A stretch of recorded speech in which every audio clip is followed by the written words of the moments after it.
Yeah, great win, obviously beating a legend like Fedor. Scott Coker came in here earlier and he was talking about how you're definitely one of those guys up there at the top, pound for pound. And here you are standing with 3 Bellator belts, first person to ever win 2, let alone 3.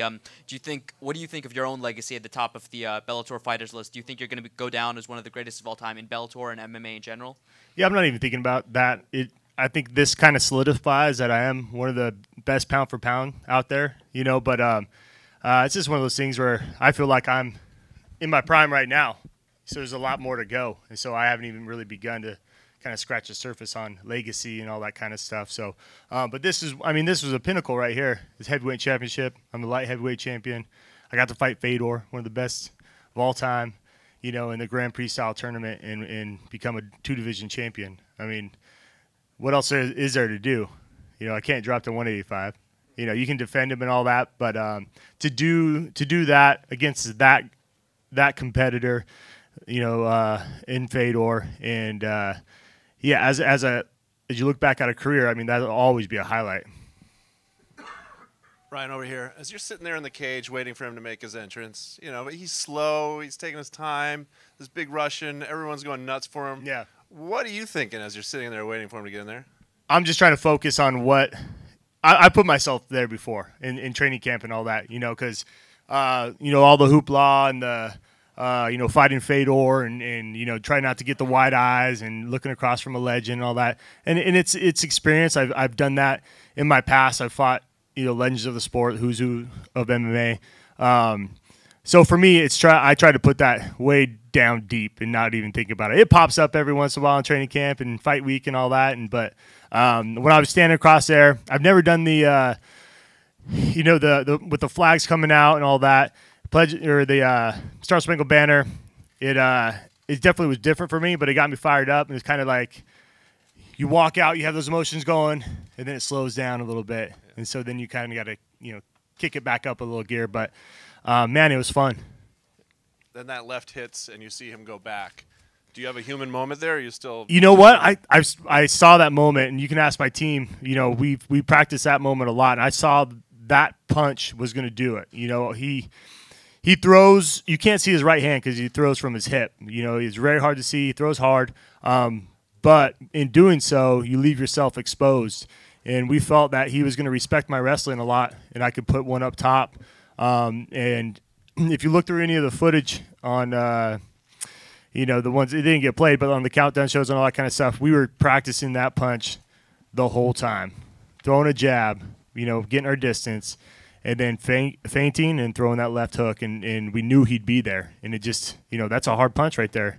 He went down, and I saw that over and over again already, so it just kind of played out how we saw it. Ryan, to your left, congratulations on the win. Beating Fedor, now that you've done it, what is that like? You were in the ring with Tito Ortiz and John Jones and a lot of great fighters, and you referenced that before. Yeah. Did this guy mean anything more because you watched him before or because of his mystique?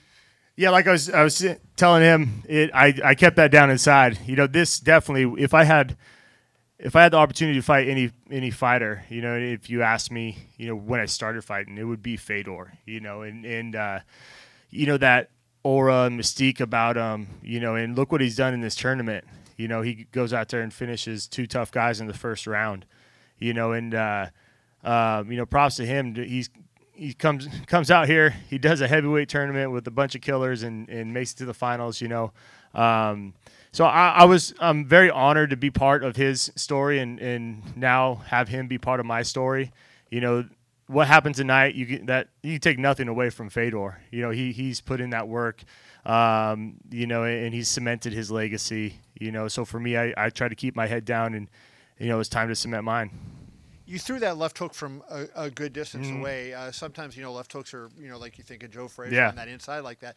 Did you think you had the power on it from that distance to be able to do what you did? Oh, yeah. In the back there, too. It was kind of funny. My coach has a little kind of hurt elbow. So, we weren't throwing hooks to, holding a pad out here and throwing a hook. He was holding a pad at his head, and he was circling away and holding it up here. So I was getting my distance the whole time on that. In the back, 50% of the punches thrown in the back there, warming up, was that punch. We were setting it up distance and all that, and then kind of circling him into that, feinting, kind of get his hands down, which they're already down. But then we're trying to get him more or less to run into that punch too. And then, as great a punch as that left hand was, you hit him with the right from hell. I mean, that really – do you think the right hand was a bigger punch than the left? Because, it seemed like maybe he was starting to get up and you cracked him with that right, and that was the end. Man, he's just too tough for his own good. That punch was hard. The left hook was hard. And then I waited for a second, because I didn't want to follow up. But the ref didn't jump in and stop it, so I followed it up with that hard right hand. And I have a pretty hard right hand from that short little distance. And so I cracked him with that one, and it was kind of like, all right, that's enough, And last question for you. Can you evaluate yourself, compare yourself, light heavyweight to heavyweight? Do you think you're better at heavyweight because you don't have the weight cut and that you're able to, kind of combine all your talents? Yeah, I don't know. I have to go back and I haven't cut weight the last couple fights. It's been nice. It takes an added stress out. And, yeah, I think coming in at your natural weight without sucking any water out, I was sucking 15, 20 pounds of water out of my body and then trying to put it back on. It's got to do something to you, But at the same time, it's also experience. Even though I have a lot of fights, it's still experience at the big stage and these main events. I get more comfortable every time I walk out of there. So I feel like I'm good at both, but, it's definitely easier and a lot more fun fighting a heavyweight. Ryan, congratulations on the performance. Thank you. Were you surprised how quick it ended? I was kind of what I was talking about over here. I saw that happening. I just didn't know when. I thought the longer the fight went, the more in favor it was for me. And we planned on kind of getting into that firefight like you did with Chael at the first round, because even though it would suck, I feel like it would benefit me in the long run. And I did feel like I was gonna connect on him with that punch, or a right hand, timing his right hand and throwing my own. I felt like I could go punch for punch with him and put him down. But no, you never think it's gonna go that quick. That was twice in this tournament that's happened. 15 seconds. I think this one's like 35 seconds. It's always nice. You don't have to go 5 rounds, get a knockout, get to walk out of there, not break a sweat. So it's always be healthy too. The tournament's over, but like the first round with King Mo, when I got to get out of there healthy and just move on, it was nice.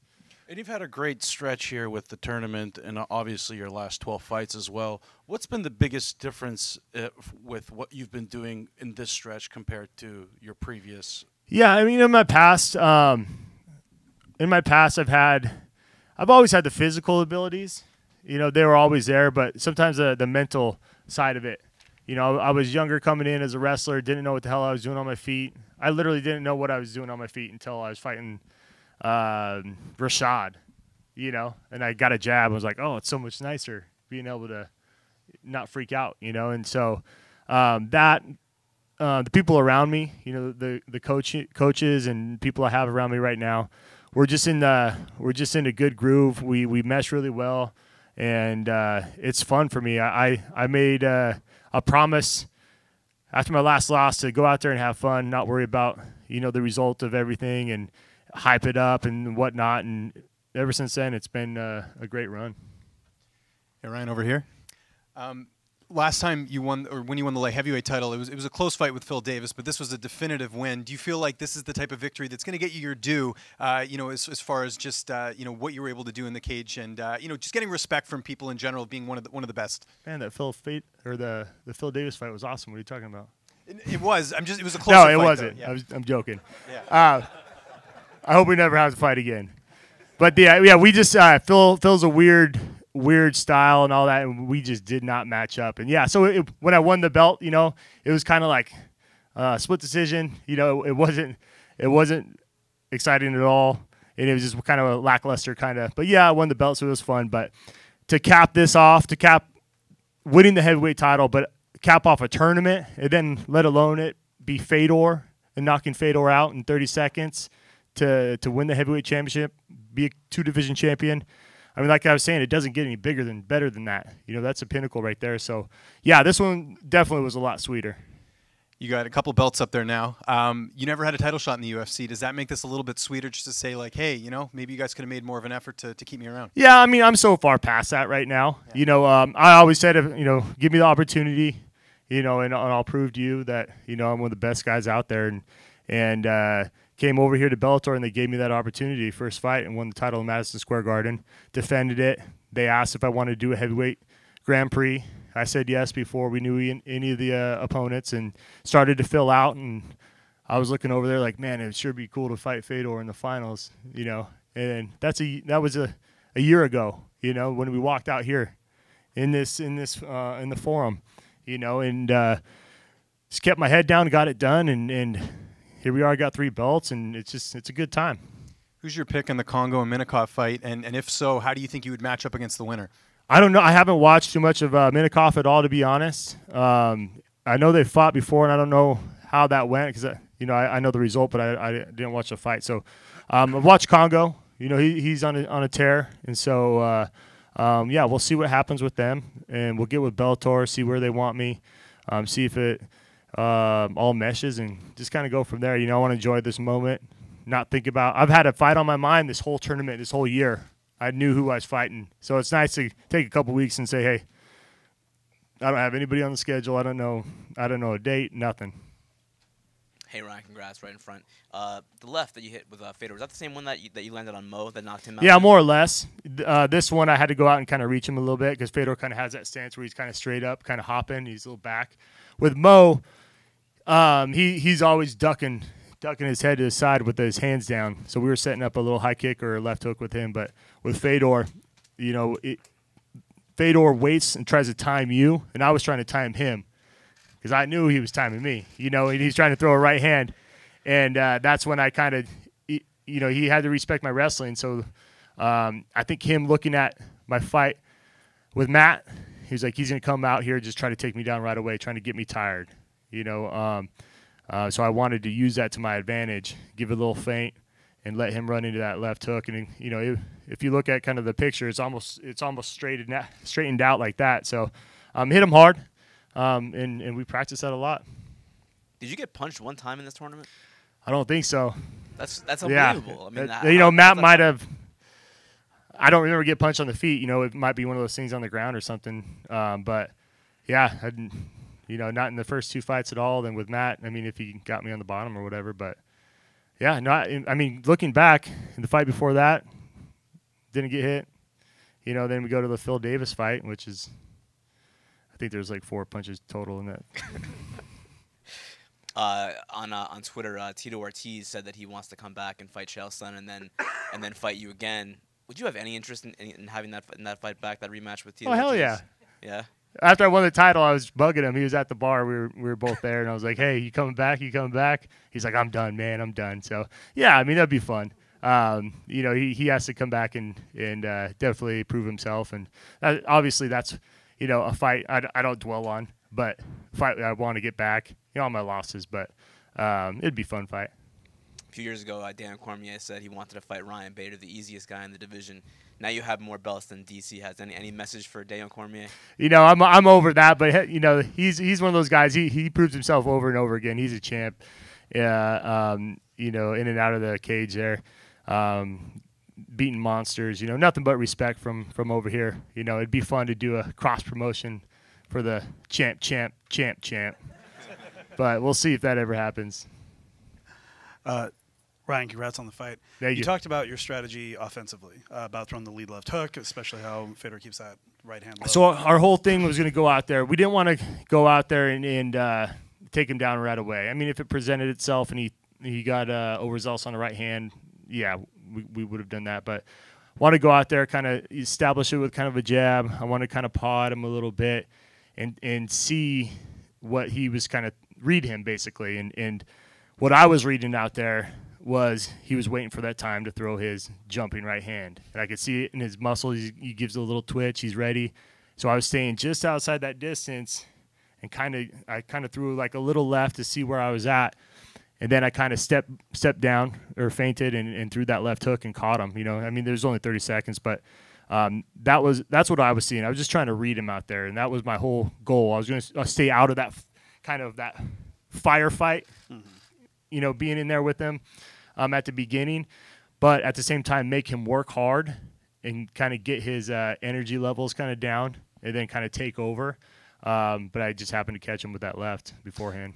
He's kind of known not just as a takedown artist, but as someone who's actually reverses takedowns in the middle of a takedown. He's done that quite a lot. Did that alter your entry or your takedown game or your strategy going in? Yeah, I mean, it was kind of weird with Chael. You know, Chael ducked him and he grabbed his arm. It was pretty impressive, and threw him and hipped over. That was one of the things where we were willing to go in there and be in bad positions for that first round and do all that spazzy stuff to get him tired. Even if he did wind up on top and he threw, he's very strong in his hips and explosive, and he'll kind of lay there, and you try to advance on a position, he'll explode. And so we were willing to go through that to come out in a second round and be like, all right, I'm fresh, I feel good. I know I could go 5 rounds hard. I didn't know he's never been 5 rounds over 3. So that was kind of the plan going in, but at the same time, I thought I could catch him too with his hands down.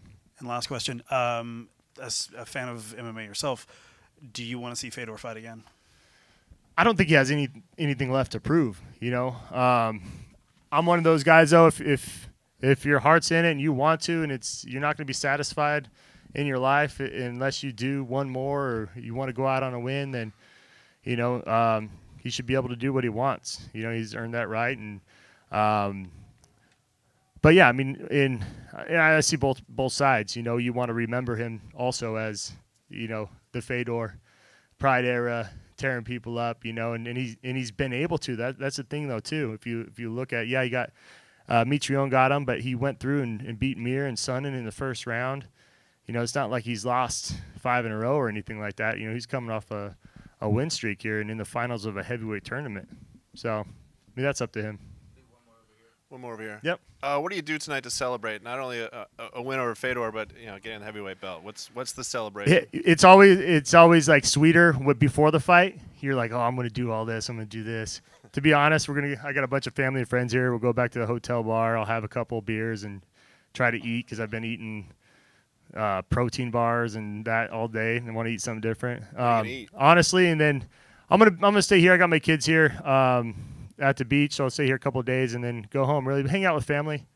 It's a lot different now than having kids and all that kind of stuff. So, but the best feeling is you fall asleep at night, like tonight, right? And you wake up and every morning of this week, you're like, what day is it? Oh, I got weigh-ins today. Oh shit, it's fight day, And tomorrow I get to wake up and open my eyes and say, man, I'm a heavyweight champion and the light heavyweight champion, and I just beat Fedor. So that's a good morning right there. Awesome. Thanks. We'll end it on that note. Thank you, guys.